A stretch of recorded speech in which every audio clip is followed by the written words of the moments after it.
Assalamu alaikum wa rahmatullahi wa barakatuh, my dear brothers and sisters. Welcome to POD DAYZ, the podcast where we talk about Islam, languages, and culture from around the world. I am your host Zyad, and today we're traveling to a very special African country. We're going to Niger. We're not going to Nigeria today, okay? And this country is also pronounced as Niger sometimes, but it's Niger, and we are hosting a special guest, Ismael, coming all the way from Niger. Welcome, Ismael. Thank you very much. Wa alaikum salam wa rahmatullahi wa barakatuh. How are you doing? I'm doing very well. I'm very honored to be here and hosted by you. Thank you for coming here. Thank you very much. Also, beside all those podcasts and stuff like that, we are brothers. Thank you. So yeah, I really appreciate it. I really appreciate it. Here. Thank you. Okay, so before we jump in, guys, make sure to follow us on every social media platform, on Spotify, Apple Podcasts, YouTube, TikTok, Twitch, because we also doing live streaming on Twitch. And make sure to hit that likes button, subscribe, do whatever you can to promote this content. And if you want to be a guest, if you want to come and talk about your country, make sure to check out the link in our Instagram bio and fill out the form. We will reach out to you. This is POD DAYZ, not just a podcast, it's a movement. All right, let's get back to it. All right, let's get back to our topics. So, Ismail, can you please introduce yourself to the audience? Okay, good. My name is Ismail. Yeah. I'm from Niger. Yeah. Mostly called Niger. Niger, right? Like on the international platforms and stuff like that. But I want to bring a little clarification. Okay. On that word, like, because Niger was named after the Niger River. Okay. The country took its name from the river. Yeah, from the river that was crossing the borders of the country. All right. So people used to confuse that, especially here in Turkey. They kind of ask me, where are you from? And I tell them I'm from Niger. And they are Nigeria. I say Niger. No, Nigeria. So to not over conversating with them, I kind of say, yeah, okay, you're right, Nigeria. Just to talk, Yeah, okay. So can we know also the country? Where is it located? What is its population like? Yeah, Niger has an area of like 267,000 kilometer square. Oh, it's a big country. Exactly, it's a big country. Yeah. 60% of the area is like the Sahara part. Oh, no people lives there normally, or maybe a small amount of people. So that's what makes it little small area to live in, because there is lots of difficulties for those who live in those areas. There is lots of winds, it's difficult. It's very hot also. Right. So it makes like we can say like the population is how much right now? About 27 million. 27 million. Yeah. It's like pretty big. Yeah. Pretty high. Something. Yeah. They counted those stuff. Those numbers are from 2023. Something. 23. Like that. Oh, almost 2 years. Yeah. So Niger has also the higher birth rates in the world. In the world. Exactly. So now probably you should be in the 30 million. 30 million. Yeah. Okay. Something like that. And we have a border with Nigeria on the south. Okay. And with Benin on the southwest. Yeah, exactly. We have also Burkina Faso and Mali on the south. On the west side. Yeah. On the west side, because we are located in West Africa. Yeah. Exactly. We have on the eastern part we have Chad, okay. And Libya and Algeria. On the northern part. Okay. That's cool. And what is your currency there in Niger? In Niger we have CFA. CFA. Oh. Yeah, CFA. Widely used. It's a currency in West Africa. It's like 14 countries that use it in West Africa, I guess. And like 1 USD in CFA is like how much? 1 USD in yeah. CFA is like 600 and something like that. 600. Yeah. And it depends sometimes. With that amount of money, what can you do in Niger? 600. Oh, with that amount of money, you can do. If if you want to have a meal, Yeah. it's very easy because you can do. There's something we call aware. Aware. It's done with a powder of how they call that. Corn. Maybe rice or some other. Maybe beans also. They mix it with that with it, and they cook it in a Okay. exactly. They fry it. Okay, we'll get to that when we talk about the foods, inshallah. All right. So, and how is it to be a Muslim in Niger? Oh, it's very common. Like we have 98%. Oh, it's a Muslim country. It's a Muslim country. Yeah, alhamdulillah. But it's known as a laic country, as a laic state. Yeah, so it was named after the French colonizer did that on purpose. Of course. Yeah, to not show to the world that Niger is a Muslim country. But all the population practice the Islam religion. Yeah. Okay, that's cool. And how did Islam originally come to Niger? Was it through trade or migration? It was through trade, and it was very peaceful at that time. Okay. Yeah, and we have like one of the oldest Islamic university in Niger. Yeah, it's located in my village. Okay. It's not anymore a village because of the student coming there, and all the teachers, the lecturers were from there also. Yeah. They came in because my ancestors was one of those who teach Islam. Oh, mashallah. From around West Africa. Okay. They immigrated from Mali. At that time there was under the empires. Mali Empire, and then when they migrated from there, they came to spread Islam in Niger. And it was very good. Yeah. And what is the name of that village or the place you're talking about? The name is Sai. Yeah. Where is it located? Is it in the southern part? It's like in the southern part of Niamey, the capital city. Okay. Yeah. But Niamey is like a landlocked in one of our city called Tillabéri. Okay. It's like Gambia in Senegal, yeah. But there is no way out. Yeah. Gambia has like a border, has a, how do they call that? The sea. To the sea. Closing, exactly. A path to the sea, but Niamey is like very locked in Tillabéri, another city. So you can count Niamey in Tillabéri. Yeah, it's something very real. But it's very interesting, So Sai is like one of Tillabéri's village department now. It became a department. So that's how it goes. Okay. So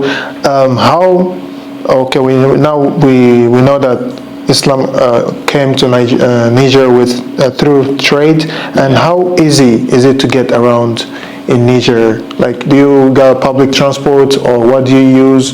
Which ways? When I grew up in Niger, like I kind of come across most of taxis. We use taxi, but it was like common taxi use. Like they use it too much. Yeah, they share exactly. Okay. They share it. You can find like a taxi driver can take 4 person like in a taxi. Okay. But he has to go on the same road. On the same way, exactly. Or maybe close to that way. Close to that way, yeah. Doesn't go around too much. And into the village, you can find like motorcycles. Motorcycles. It's commonly used. It's cheaper because of the... it's easy to get around with that. Yeah, exactly. But now because of the terrorism going around there, the insecurities, the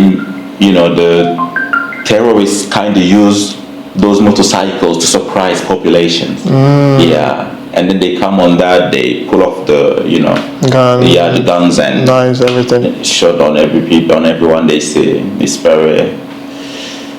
It's bad. It's bad. Okay, so now can we talk about stereotypes? You even said at the beginning that a lot of people misunderstand. Like when you say you're from Niger, they automatically think that you're from Nigeria. Like, are there some stereotypes like that, or some stuff like people be saying when you say that you're from Niger? It's like on the international part, because Nigerian people are known as those who scam, when you get around the Unfortunately, Nigerian yeah. people. Unfortunately, that's a bad thing to know, but it's not all Nigerians. Of course, there of is course. like maybe 1 out of 10, who do, or maybe 1 out of 100, yeah. something like that. So when you say Niger, they kind of confuse it with Nigeria, and that's Automatically, maybe yeah. the big stereotype, I can say. And around us, between us, to be correct, in Niger, we kind of do some jokes between the ethnic groups, the Hausas who like too much meat, Yeah. that there are butchers in our country. Okay. Yeah. When you see a Hausa, is with his nama, nama is meat in one of our local language. Okay. Yeah, so you can joke with all his thing, but not with his money, and they are very big trades. Oh. Yeah, traders, oh my They God. trade. Exactly. That's They cool. trade That's a lot. cool. Don't joke with his money. Otherwise he's gonna take your life. Yeah, exactly. You're gonna take your life with these swords and stuff. Yep. Okay. So, are there some unique traditions practiced there in Niger? Like when people come to see this, say, "Oh, this is very interesting," or like personal, as a local person, you see this very interesting because maybe a lot of people don't know it in the world. Oh yeah, we have Bianu. I can relate it to Tuareg people because there are like 5 big ethnic groups. We have Hausa, Tuaregs, Fulani, and the Zalma Sonrai. Okay. Exactly. So the Tuaregs are like 10% of the population. The Fulanis are like 9 to 10 also. We have Zalma who goes around like 20, 25. The Hausas are like over 50%. Oh, 50%. Yeah. The majority is Hausa. Exactly. The majority are Hausa. But if you come to the capital city in Niamey, if you speak Zalma, you're very good. Like everything's gonna be good for you. But if you go out of Niamey, you go to the other cities because we have 8 regions, like towns or cities, if I can call it like that. Yeah. So after Doso, Tilaberi is up on the on the north. Niamey is in Tilaberi at the same time, and Doso is on the south. So you start going on the horizontal part like this, you find Maradi, Zindar, and Difa, and that etc. It goes like that. All those cities speak Hausa. Agadez also, where the Tawaris are mostly in majority there. They speak also Hausa. We can say like 90% of Nigerian people speaks Hausa. Yeah, so Biam is like one of the oldest traditional festivals that they do there in Agadez. Agadez is the biggest city in Niger. Yeah. Oh, okay. Exactly. So it comes after Eid al-Adha, 30 days after Eid al-Adha. So it's coinciding with the Muharram month. Yeah, it's also related to the Hijrah of the Prophet Muhammad sallallahu alaihi wasallam. Yeah. So they started with doing a Fatiha prayer, and then there is a tende. It's a drum. Of Tuareg people. They started with it. They give one hit on the 10 day, and all the festivities start. Okay. And it can last like 23 days. 23 days. Yeah, it's long. It's very long, but there is a very rich heritage inside. People use it to strengthen, unity, resilience, fraternity, brotherhood, and all the how they call that, the beef between brothers and stuff like that. They kind of ended up, and everyone comes together. They do the feast. That's cool. That's very interesting. It's one of the biggest, or I can also say the biggest events in Niger, traditional event. Yeah. Okay. So talking about all the events and how the population come together, is there like a strong sense of Muslim community in Niger? Of course, it's like a Muslim country, only not written on the papers. Yeah. So in all, because they come together, they pray together in Jama'ah. When I was growing up there, it's like I didn't know that my prayer would be accepted if I prayed alone. They have this culture to boost every little, like every child, a boy child, to go to the mosque to pray together, to not pray alone. If the azan is like, if it's time to pray, the azan calls the prayer, then everyone goes to the mosque. Everything would be stopped. Yeah, and then you go to the ritual. To the masjid and pray together with everyone. That's very cool. And hearing that you still got this in the country it's very nice to hear. Thank you for that one. And how easy is it to find halal food or mosques in Niger? Like mostly everyone is Muslim, so halal food won't be a problem there. Exactly. But like, what about the mosques? Like, can you find in every corner of the country?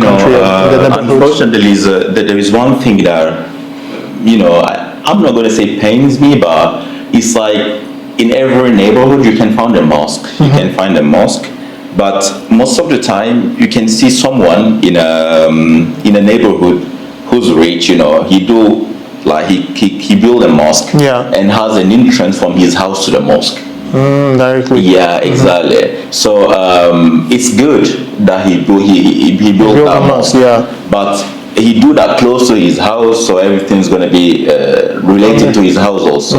Under his control. Yeah, under his control, but he don't use that for how they call that. It's only for the control and be able to provide to the mosque all the needs. Yeah, exactly. For example, if it needs to be cleaned up, his family are those who do the stuff. Yeah, but it's too long. It's too many.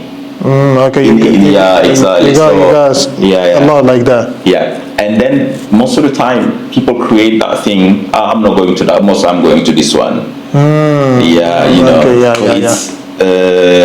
How they could that person's mosque. Because like it's a private property. Exactly. People see it like that. So that's not a good point. Actually.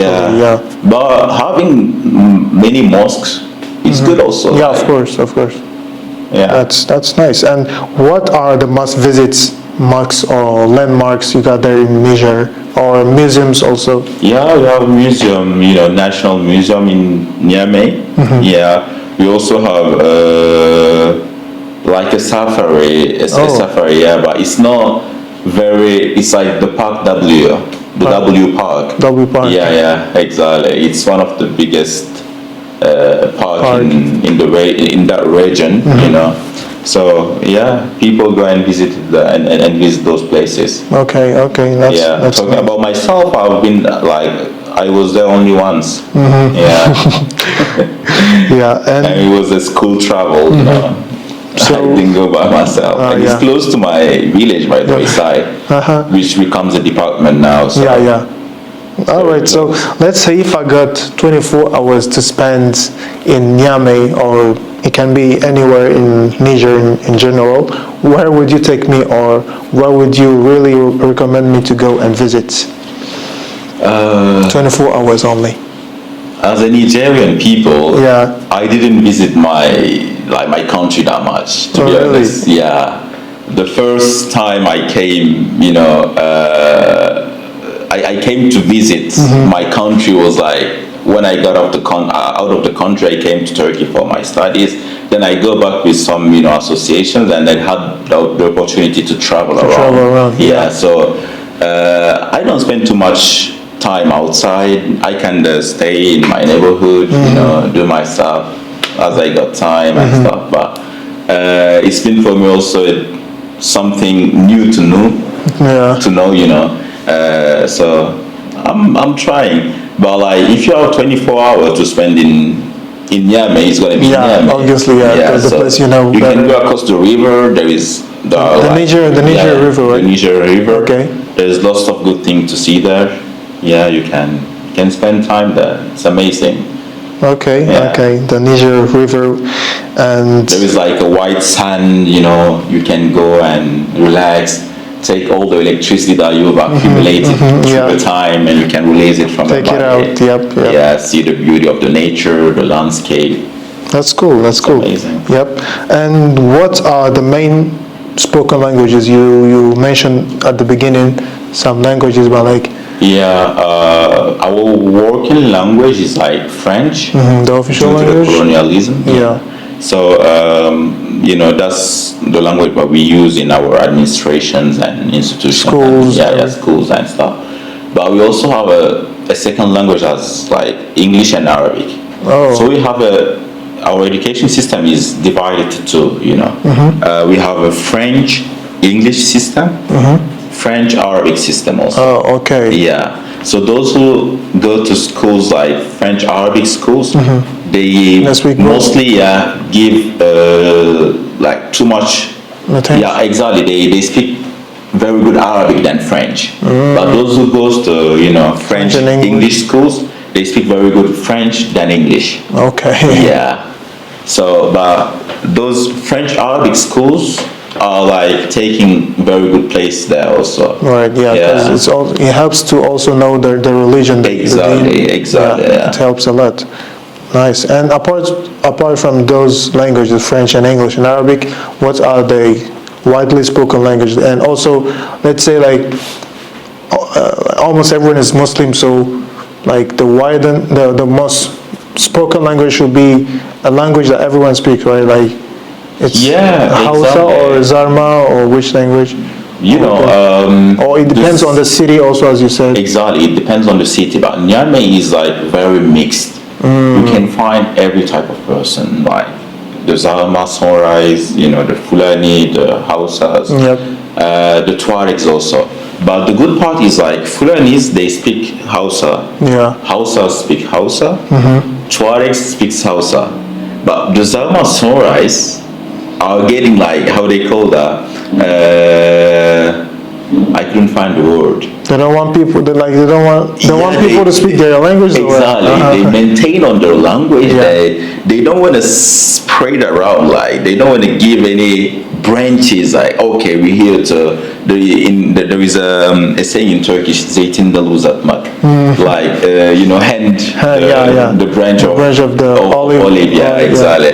They don't do that too much, but they know Hausa. They don't only speak. They understand when you speak, but they don't reply to you. They kind of resist on that. They stick on their language. So in Niamey, you may find like Zarma is dominant in Niamey. Exactly. Zarma. Zarma, but the most spoken language in Niger commonly is Hausa. Hausa, okay. Yeah.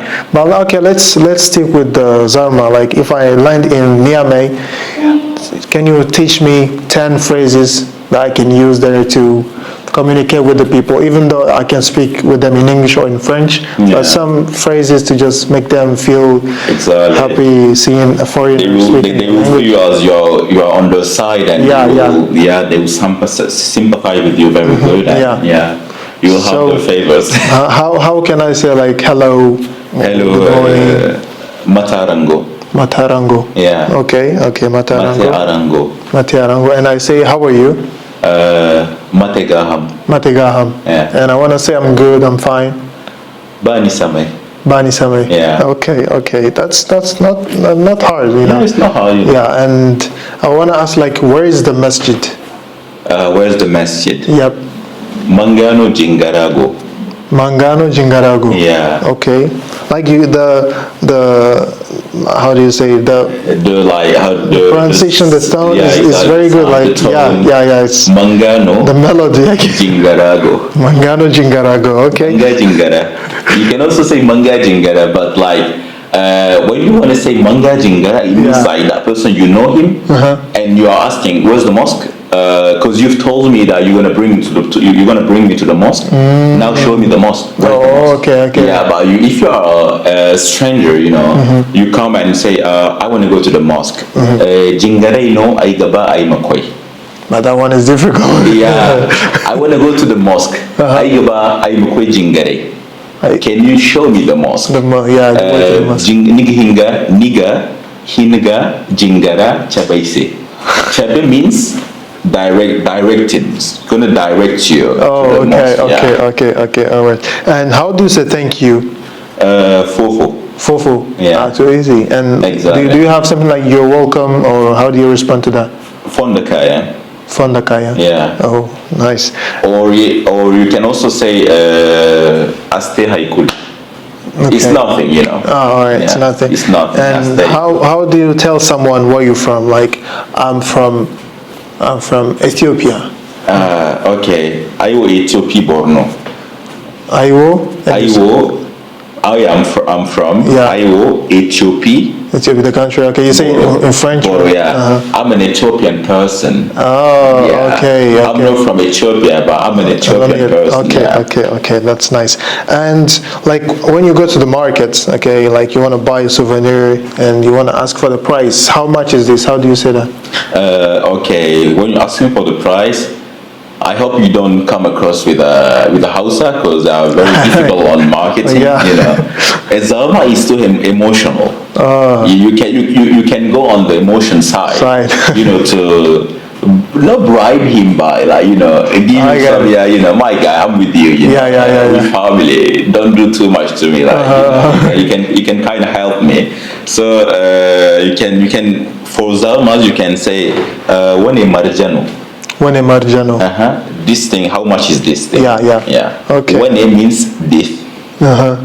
Thing when marje. Marje means how much. How much? Oh, okay. Marje. All right. Thank you for that one, and thank you for the clue you just give us about the marketing stuff there in Niger. So good. Yeah, and I think that's all for the small phrases and expressions. And if you guys want to know something in Zarma, just type in the comments. We'll try to help you with that, inshallah. Yeah. All right. So, do you think, like, speaking the local language, we already mentioned it, mashallah, you already give the answer, like small answers about the questions I really have right here.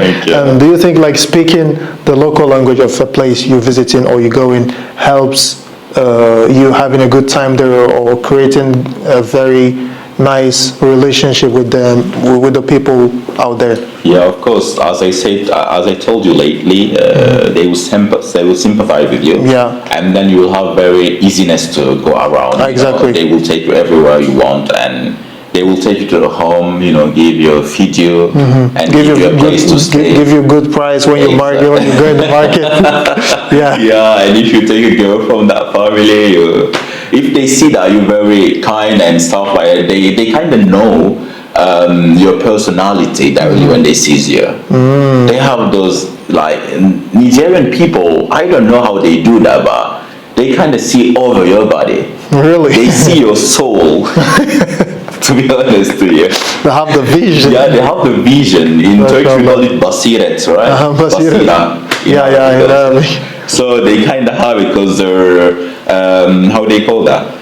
Their beliefs are so strong.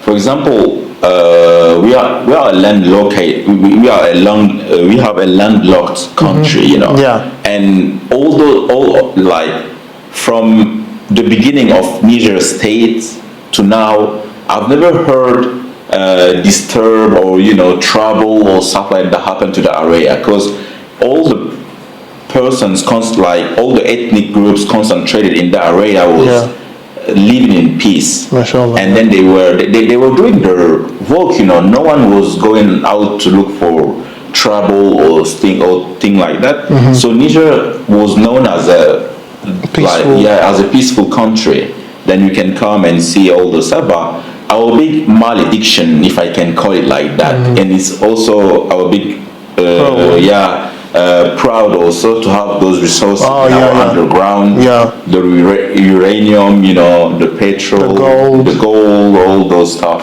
So when the colonizer came, to find those resources, to take it from us to bring it to their, countries. Nigerian didn't oppose to that too much. They asked only for peace and to leave their religion, to not be disturbed. Just take what you want and leave us. Exactly. And with the new generation coming, learning, and with the social media also, that was evolving also, we had the young generation start looking for something else. Our elder were very peaceful, they didn't look for something, so they would rather let the colonizer come and take all the stuff and bring that and not disturb our peace, than claim that those resources are ours, and then we want to fight, we want to have them, we don't want you to come and take it. So the young people start looking for that, start saying, no, we don't want that. We want to live our life, we want to having full control on our gold and on our uranium resources. So the terrorism start on, on the late 2010, stuff like that, when the colonizer seized, the fact that something's going to be happening, soon. Exactly. So to prevent the revolution, they started those disturbs and to mingle stuff, and then to break the peace that was there, because things going on their head was like, if they don't have peace, they can't develop, they can't come together and work together, and build their country. They were trying to maintain us occupied with the terrorism, fighting with each other, creating some troubles between the ethnic groups, and was using that cause to dig our gold, to take our uranium and take it back to France or wherever they were trading that. Unfortunately, it's very unfortunate. It's very unfortunate, but the young generation is very aware, and that's something that makes me happy. Cool. Because there is a revolution now. No one is afraid of dying. Because they know. They know that it's for a good cause. So without sacrifice, nothing's gonna happen. No pain, no gain. That's it. That's it. All right. Thank you very much, Ismael, for that clarification.